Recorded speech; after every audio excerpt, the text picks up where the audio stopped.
Langit pagi di kota kecil Klaten terlihat cerah. Suara azan subuh baru saja usai menggema ketika Andika menutup sajadahnya dan mengambil amplop putih dari laci kerjanya. Di amplop itu tertulis, untuk anak-anak yatim.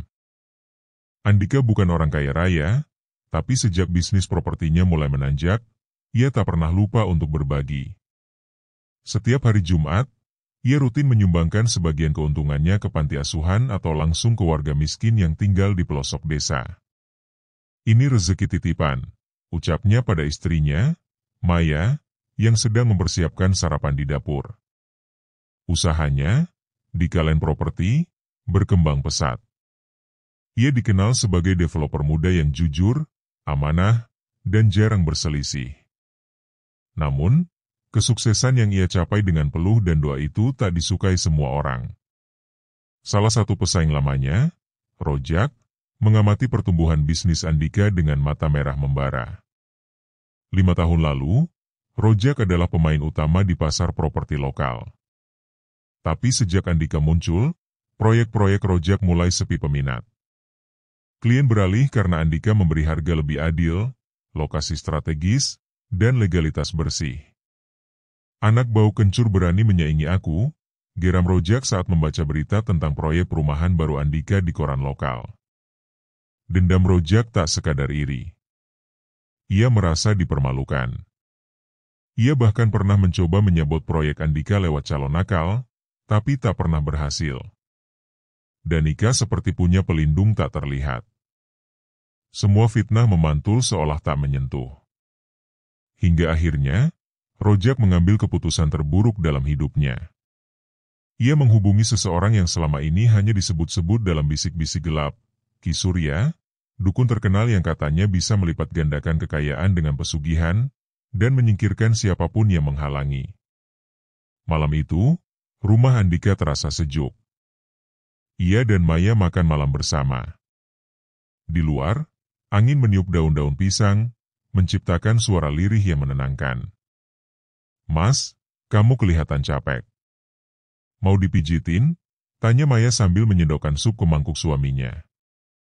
Andika tersenyum. "Enggak, aku cuma kepikiran satu hal. Tadi siang ada orang tua dari panti bilang, ada donatur tetap yang tiba-tiba stop bantuin mereka. Kasihan, anak-anak sampai makan seadanya." Maya mengangguk pelan. "Kalau kita bisa bantu lebih banyak, ayo Mas. Aku percaya, setiap yang kita keluarkan, Allah balikin berkali-kali lipat." Andika tak banyak bicara. Ia menyimpan niat itu dalam hati. Tak tahu bahwa doa dan niat baiknya sedang menjadi benteng yang akan menyelamatkannya dari malam-malam kelam ke depan. Beberapa hari berlalu. Di sisi lain kota, Rojak mendatangi rumah tua berlumut di pinggir hutan kecil. Rumah itu milik Ki Surya, sang dukun pesugihan. "Jadi kamu mau rezekimu dilipatkan, dan musuhmu disingkirkan?" tanya Ki Surya dengan suara parau dan tatapan tajam. Rojak mengangguk. Dia harus hancur. "Saya rela bayar berapapun." Ki Surya tersenyum simpul. "Kau akan dapat kekayaan, tapi butuh tumbal nyawa. Dan untuk menghancurkan lawanmu, aku perlu kirim santet siksa batin. Tapi ingat, jika dia lebih kuat batinnya, maka santet bisa mental." Rojak tertawa sinis. Dia cuma orang biasa. Gak mungkin tahan. Tanpa sepengetahuan mereka, di malam yang sama, Andika sedang duduk di ruang tamu, menuliskan rencana pembangunan masjid kecil di tanah wakaf miliknya. "Mas, mau disumbang ke siapa lagi tanah itu?" tanya Maya. Andika menjawab, "Aku pengen bangun masjid di situ. Supaya nanti siapapun yang lewat bisa mampir salat." Maya terdiam. Matanya berkaca-kaca. "Mas, aku bersyukur banget bisa hidup sama orang kaya kamu." Andika tersenyum. "Jangan lebay ah. Aku ini cuma numpang hidup di dunia. Kalau bisa bermanfaat sedikit aja, itu udah cukup." Tapi malam itu, angin tak lagi bersahabat. seekor burung gagak hitam tiba-tiba hinggap di pagar rumah Andika. Dan dari balik bayang-bayang gelap, kekuatan jahat mulai merayap mencari celah. Hujan rintik turun membasahi tanah merah di pinggiran hutan. Bau tanah basah bercampur kemenyan menyengat menusuk hidung.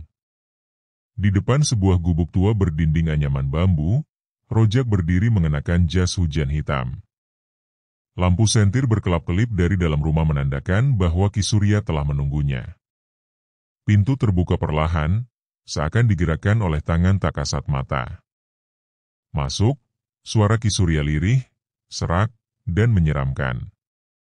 Rojak melangkah masuk. Di dalam ruangan gelap itu, terlihat berbagai sesajen, kepala ayam hitam, bunga 7 rupa, kendi berisi air keruh, dan cermin kecil bertuliskan huruf-huruf aneh. Di sudut ruangan, sebuah guci tanah liat bergoyang sendiri, seolah ada sesuatu di dalamnya yang ingin keluar. Ki Surya duduk bersila di tengah lingkaran yang digambar dengan darah kambing. Ia menatap Rojak dalam-dalam. Rezeki akan datang padamu, tapi harus ada yang dibayar. Bukan uang tapi nyawa. Rojak mengangguk. Saya siap. Apapun. Asal Andika hancur. Saya ingin proyeknya bangkrut, keluarganya menderita. Biar dia tahu rasanya dirampas. Ki Surya mengambil mangkuk kecil, lalu meneteskan darah dari jari tengahnya sendiri ke dalam air keruh. Ia membaca mantra-mantra kuno, suaranya menggema aneh. Sopo sing ngelawan, awake bakal rubuh. Rezekine bakal mandek, atie bakal suung.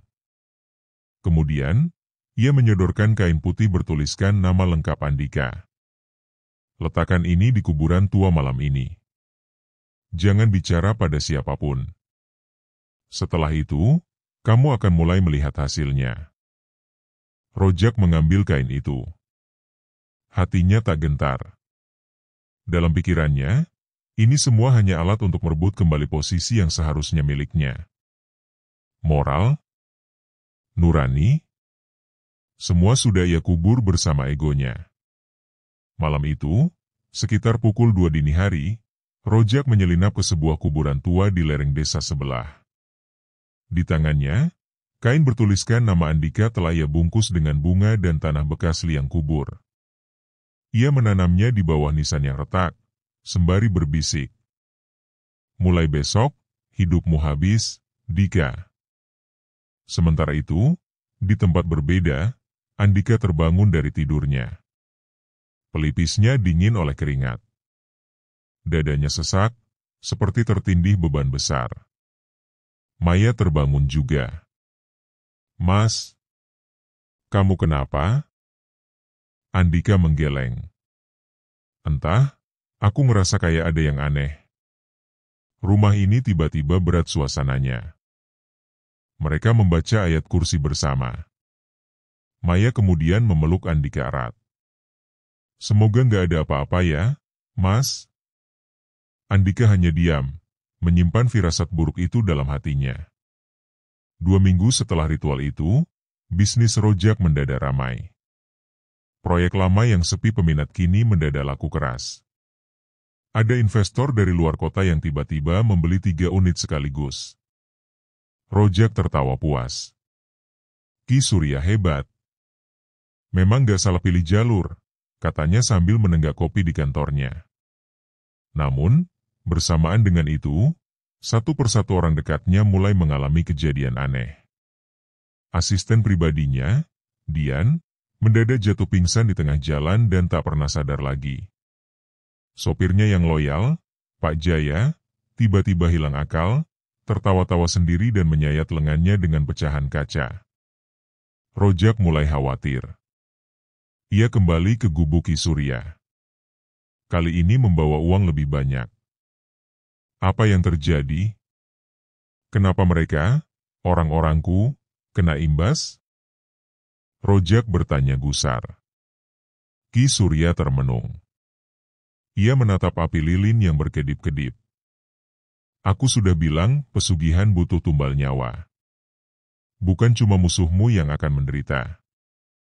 Alam punya aturan.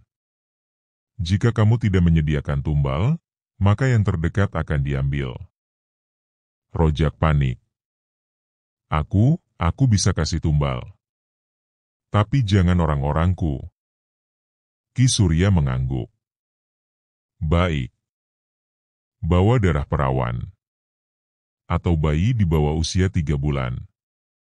Tumbal akan membuat energimu stabil. Mata Rojak membelalak. Ini di luar nalar. Tapi nafsunya sudah terlalu dalam. Ia sudah terikat. Tak mungkin mundur. Sementara itu, Andika mulai merasakan hal-hal janggal. 3 hari berturut-turut ia mengalami mimpi buruk. Rumahnya tiba-tiba dipenuhi lalat besar yang tak mati meski disemprot. Salah satu proyek perumahannya terbakar secara misterius, padahal semua prosedur keselamatan sudah dijalankan. Namun, anehnya, di setiap musibah itu, selalu saja ada keajaiban kecil. Saat proyek terbakar, hanya unit kosong yang hangus. Rumah-rumah berpenghuni tetap aman. Saat mobilnya remblong di tanjakan, tiba-tiba rem mendadak normal kembali, seolah ada yang menahan. Saat ia jatuh sakit dan tak sadarkan diri, seorang ustaz tua tiba-tiba datang ke rumah sakit, membacakan doa-doa, dan menyebut satu kalimat yang membuat Maya terkejut. Suamimu ini dilindungi oleh langit. Karena ia tak pernah pelit kepada Yang Papa. Ustaz itu tak meninggalkan nama. Setelah membaca ayat-ayat Al-Quran, ia pergi begitu saja. Seperti menghilang. Rojak kembali melakukan ritual. Kali ini lebih kejam. Ia menculik seekor anak kambing dan menebas lehernya di atas batu nisan. Tapi hasilnya justru makin buruk. Ki Surya mulai tak bisa dikontak. Gubuknya kosong saat Rojak datang. Hanya ada pesan yang ditulis dengan darah di dinding. Tumbalmu tidak cukup. Dan targetmu dilindungi bukan oleh jimat tapi oleh amal. Rojak membacanya dengan tangan gemetar. Amal? Maksudnya sodako itu? Ia baru sadar, selama ini, Andika sering muncul di acara penggalangan dana, jadi donatur tetap di panti-panti asuhan, dan rutin memberi makanan ke warga miskin tiap Jumat. Rojak menjerit dalam hati. Ia sudah membayar mahal, tapi tetap kalah oleh sesuatu yang tak kasat mata, sesuatu yang tak bisa dibeli, keikhlasan. Malam menjelang dengan langit kelam tanpa bintang. Di rumah Andika, suasana mencekam seperti biasa. Beberapa minggu terakhir, rumah itu tak pernah benar-benar terasa tenang. Maya tidur tak nyenyak. Andika sering terbangun mendadak dengan napas tersengal, berkeringat, bahkan beberapa kali mimisan tanpa sebab. Pada malam ke-27 setelah Rojak melakukan ritual kedua, Andika mengalami kejadian paling mengerikan. Ia terbangun pukul 3 dini hari. Tubuhnya mendadak kaku. Ia tak bisa bergerak. Matanya terbuka, tapi seluruh ototnya seperti lumpuh. Di ujung kasur, ia melihat sosok perempuan berambut panjang dengan wajah penuh luka. Darah menetes dari bola matanya. Perempuan itu merangkak mendekat, mengeluarkan suara tangis lirih. Kamu harus mati, tempatmu bukan di sini.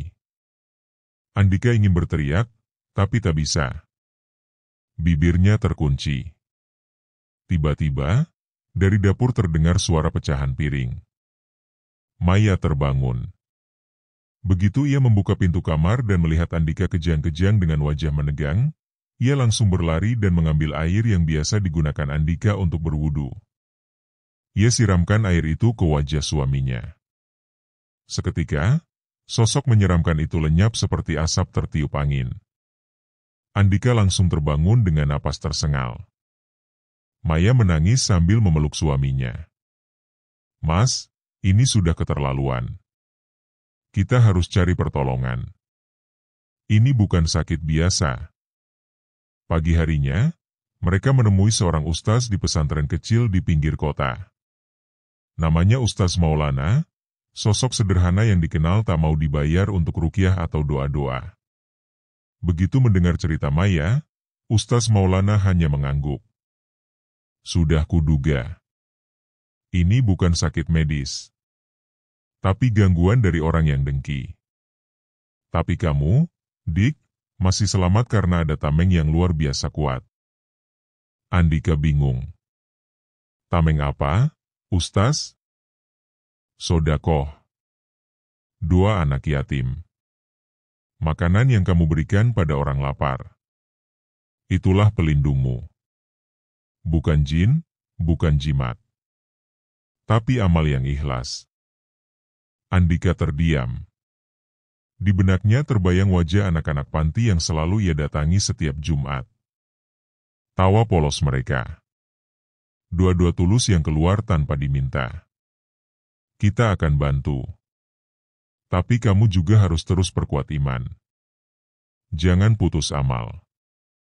Jangan berhenti berbuat baik. Ustaz Maulana kemudian memberikan air doa dan beberapa ayat yang harus dibaca setiap malam. Sementara itu, Rojak semakin kalap. Rumahnya kini terasa dingin meskipun tanpa AC. Pintu lemari sering terbuka sendiri. Di kamar mandi, ia beberapa kali mendengar suara cekikikan perempuan saat tengah malam. Lebih parahnya, 2 pekerja proyeknya meninggal secara misterius. Salah satu tertimpa beton besar, padahal alat pengangkat dalam kondisi baik. Yang lainnya ditemukan mengambang di kolam tanpa luka. Ia kembali ke gubuk Ki Surya, berharap bisa memperkuat serangan santetnya. Tapi yang ia temukan justru membuat darahnya membeku. Ki Surya ditemukan tergantung di langit-langit gubuknya sendiri. Lidahnya menjulur, matanya melotot seperti melihat sesuatu yang mengerikan. Di dinding, tertulis dengan darah. Amal melawan iblis. Dan kau telah gagal. Rojak muntah di tempat. Untuk pertama kalinya, ia benar-benar ketakutan. Bukan hanya karena santetnya gagal, tapi karena dukun yang ia andalkan ternyata dihancurkan oleh sesuatu yang tak bisa dilawan. Ia berlari keluar, tak peduli hujan deras mengguyur. Di tengah jalan, ia diserempet truk. Kakinya patah. Ia tergeletak di selokan dengan tubuh berlumuran lumpur. Tak ada yang menolong. Tak ada yang mencari. Di rumah Andika, suasana mulai membaik. Setelah menjalankan saran Ustaz Maulana, gangguan perlahan mereda. Andika kembali fokus pada proyek masjid yang sempat tertunda. Bahkan ia berencana membuka panti asuhan sendiri. Namun satu malam, setelah salat Isya, Andika mendapat tamu tak terduga. Seorang pria bertubuh kurus dengan kaki diperban duduk di teras rumahnya. Wajahnya pucat, matanya kosong. Mas Dika, aku. Rojak. Andika terkejut. Rojak? Kamu? Rojak menangis. Aku sudah menghancurkan diriku sendiri. Aku iri, aku dengki. Aku kirim santet, aku minta pesugihan. Semua demi menjatuhkan kamu. Tapi kamu gak pernah hancur. Kamu malah makin naik. Andika duduk perlahan, menatap Rojak dalam. Tidak ada amarah. Hanya iba. Kamu tahu kenapa aku gak hancur, Jak? Rojak menggeleng sambil terisak. Karena aku gak pernah niat untuk mengalahkan siapapun. Aku cuma pengen hidup bermanfaat. Rezeki bukan soal siapa yang lebih hebat, tapi siapa yang lebih ikhlas. Rojak memeluk lututnya. Aku ingin tobat. Andika menatap langit malam. Mari kita mulai dari sekarang. Keesokan harinya, Rojak dirawat di pesantren yang sama tempat Andika dulu berobat. Ia mulai belajar agama.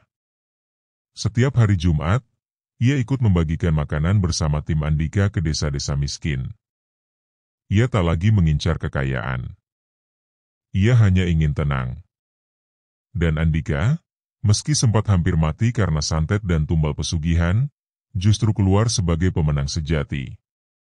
Ia sadar bahwa kekuatan terbesar bukan pada harta atau koneksi, apalagi kekuatan gaib. Kekuatan sejati ada pada sedekah yang ikhlas dan doa-doa tulus dari mereka yang tak punya apa-apa. Udara pagi di desa Jombor lembut menyelimuti sawah-sawah hijau yang menghampar luas. Di tengah desa itu, sebuah bangunan sederhana berdiri dengan pelang bertuliskan Rumah Asa, Panti Yatim Duafa. Andika berdiri di halaman panti, ditemani Ustaz Maulana dan Maya. Di hadapan mereka, puluhan anak-anak yatim berseragam rapi duduk melingkar, bersiap untuk mengaji. Masya Allah, ini semua berkat bantuan Mas Dika, ucap Bu Siti, pengurus panti, dengan mata berkaca. Andika hanya tersenyum. Bukan dari saya, Bu. Ini semua dari Allah. Saya cuma menyampaikan amanah rezeki. Tak banyak yang tahu bahwa di balik kesibukannya sebagai pengusaha, Andika menyisihkan 20% dari penghasilannya tiap bulan untuk membantu panti ini. Bahkan sebelum sukses, ia sudah sering datang membawa sekadar nasi bungkus dan buku tulis.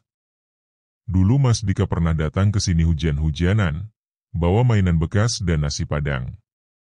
Anak-anak sampai nangis karena bahagia, kenang Bu Siti. Maya yang berdiri di samping suaminya hanya bisa menggenggam tangan Andika erat. Kini, mereka tahu bahwa kebaikan-kebaikan kecil yang dilakukan tanpa pamrih itulah yang menyelamatkan Andika dari maut.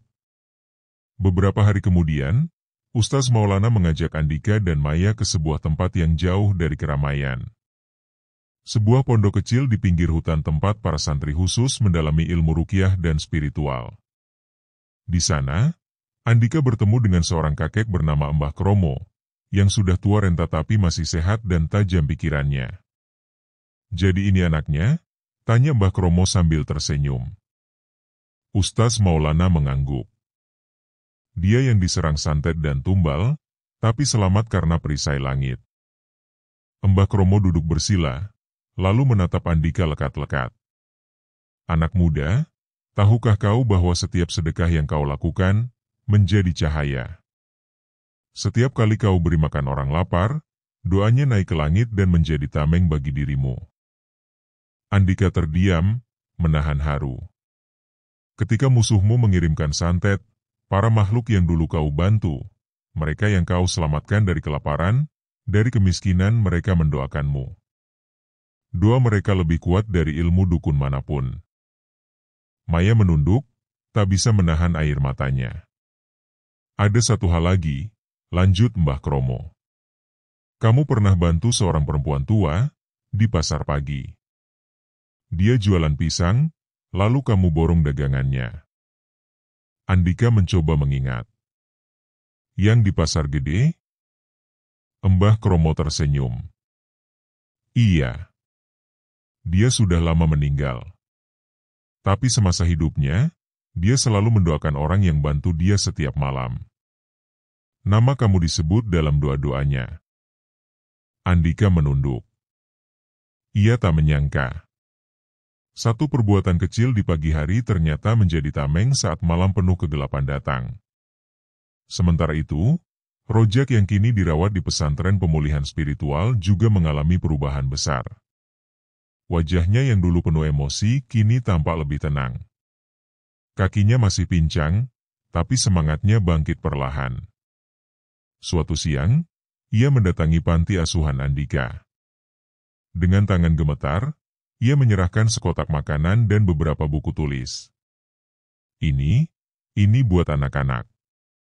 Gak banyak. Tapi aku pengen belajar jadi manusia, katanya kepada Bu Siti. Bu Siti tersenyum hangat. Siapapun yang bertaubat akan disambut, nak. Gak ada kata terlambat. Rojak duduk bersama anak-anak yatim. Ia ikut mengaji, meski terbata-bata. Di tengah-tengah keheningan, matanya berkaca. Untuk pertama kalinya dalam hidup, ia merasa ringan. Tidak dikejar ambisi, tidak digelapkan oleh dendam. Beberapa minggu kemudian, Proyek pembangunan masjid kecil di tanah wakaf milik Andika selesai. Masjid itu berdiri megah di tepi jalan desa, dengan papan bertuliskan, Masjid Cahaya Amal, dibangun dari rezeki dan doa orang-orang kecil. Peresmian dilakukan sederhana. Tak ada pejabat. Hanya warga desa, anak-anak panti, dan para ustaz. Tapi suasananya penuh berkah. Ustaz Maulana berdiri di podium kecil. Suaranya lantang dan menyentuh. Masjid ini bukan dibangun dari semen dan batu saja, tapi dari ketulusan. Dari sedekah yang disalurkan dengan hati. Dari keinginan untuk memberi, bukan memiliki. Dan karena itulah, si empunya masjid, Mas Andika, diselamatkan dari maut dan tipu daya dunia. Semua hadirin menunduk haru. Bahkan beberapa warga yang dulunya iri pada kesuksesan Andika, kini menyesali sikap mereka. Rojak berdiri di ujung barisan, mengenakan peci putih dan tongkat. Ia menatap Andika dari jauh, lalu menunduk. Andika melihatnya, dan mengangguk kecil. Tak ada lagi dendam. Hanya luka yang perlahan sembuh. Malam harinya, Andika duduk di teras rumahnya, ditemani Maya. Angin berhembus lembut. Langit cerah bertabur bintang. Kamu gak pernah takut waktu itu, Mas? Tanya Maya, bersandar di bahunya. Andika menarik napas panjang. Takut. Banget. Tapi aku percaya kalau kita jaga orang lain, Allah yang akan jaga kita. Ia menatap langit, lalu berbisik pelan. Kadang kita pikir, amal itu hanya pahala. Tapi ternyata, amal juga perisai. Maya tersenyum. Mas, kamu pahlawan diam-diam. Andika menggeleng. Aku cuma manusia biasa. Tapi aku percaya, kebaikan sekecil apapun akan kembali ke kita. Cepat atau lambat. Dan malam itu, di bawah langit yang bersih dari santet dan tipu daya, seorang pria bernama Andika tersenyum tenang. Ia tahu, perjalanan belum selesai. Tapi ia juga tahu, selama masih bisa berbagi, ia tak akan pernah berjalan sendiri. 3 bulan telah berlalu sejak malam mencekam itu berakhir. Desa, panti asuhan, dan masjid baru kini menjadi bagian dari rutinitas Andika. Ia bukan hanya dikenal sebagai pengusaha sukses, tapi juga dermawan yang tak pernah menolak tangan yang meminta pertolongan. Pagi itu, Andika mendapatkan undangan yang tak disangka-sangka. Sebuah komunitas nasional bertajuk Gerakan Amal Nusantara mengundangnya untuk menjadi pembicara di forum besar yang akan digelar di Semarang. Undangan itu datang karena kisah perjuangan dan keselamatannya dari ilmu hitam yang secara tak langsung tersebar lewat jaringan pesantren dan panti asuhan. Maya terkejut saat membacanya. Mas, kamu sekarang bukan cuma pengusaha, tapi juga panutan. Andika tersenyum kecil. Aku masih banyak salah, Mei.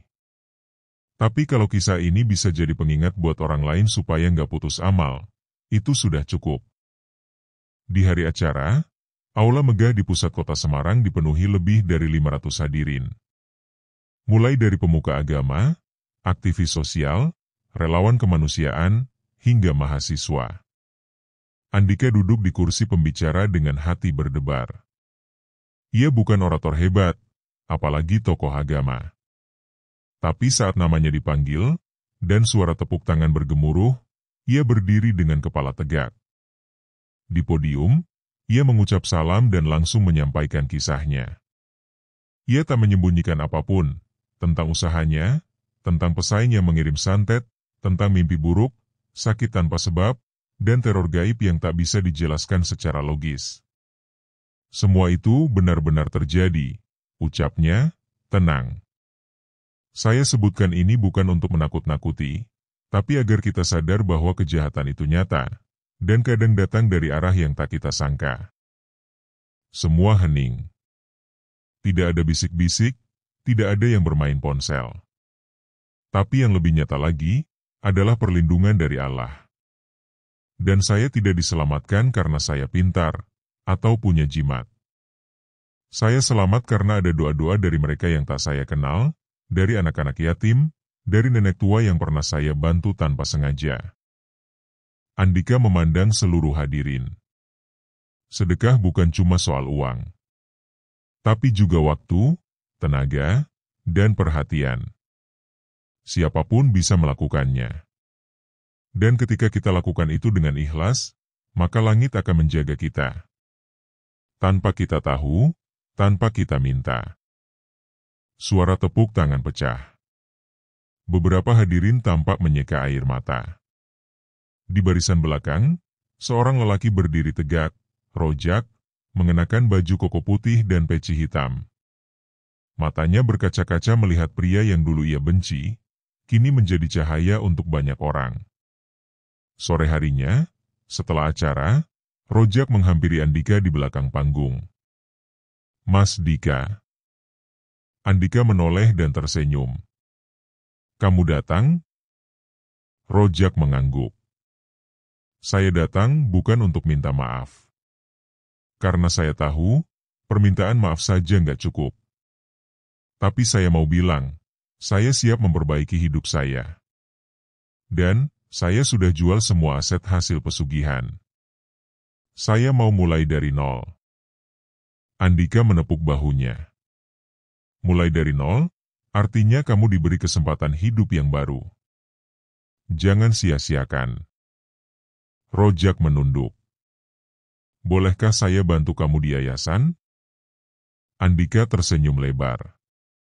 "Justru saya butuh orang seperti kamu, yang tahu betapa gelapnya sisi kehidupan, dan kini memilih jalan terang." 3 bulan berikutnya, rumah Hasa makin berkembang. Bukan hanya sebagai panti, tapi menjadi pusat pembinaan untuk mantan napi, pecandu tobat, dan pengusaha muda yang ingin belajar berbisnis halal. Rojak menjadi salah satu mentor. Ia tak lagi menyentuh urusan proyek atau properti.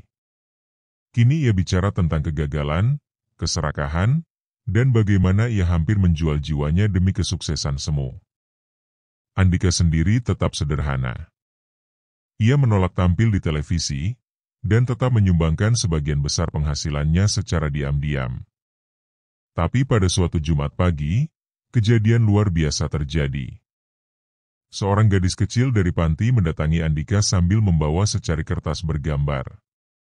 Di gambar itu, ada sosok pria memakai baju putih, berdiri di bawah cahaya, diapit oleh 2 makhluk tinggi berwajah terang. "Om Dika, ini gambar mimpi aku. Tadi malam aku mimpi Om dilindungi 2 malaikat. Mereka bilang, kami kirimkan karena sedekahmu diterima langit." Andika menatap gambar itu. Tubuhnya merinding. Tapi ia tersenyum, lalu memeluk anak itu. "Terima kasih ya. Kamu mimpi yang indah banget." Gadis kecil itu tersenyum lugu. Dan hari itu, Andika kembali sadar bahwa bahkan ketika semua terasa gelap dan tak ada harapan, balasan dari langit selalu datang bagi mereka yang tak pernah lelah berbuat baik. Karena di dunia yang penuh fitnah dan tipu daya ini, sedekah adalah pelindung tak terlihat yang tak bisa ditembus oleh sihir, santet, atau pesugihan sekalipun. Dan langit selalu mencatat. Tamat.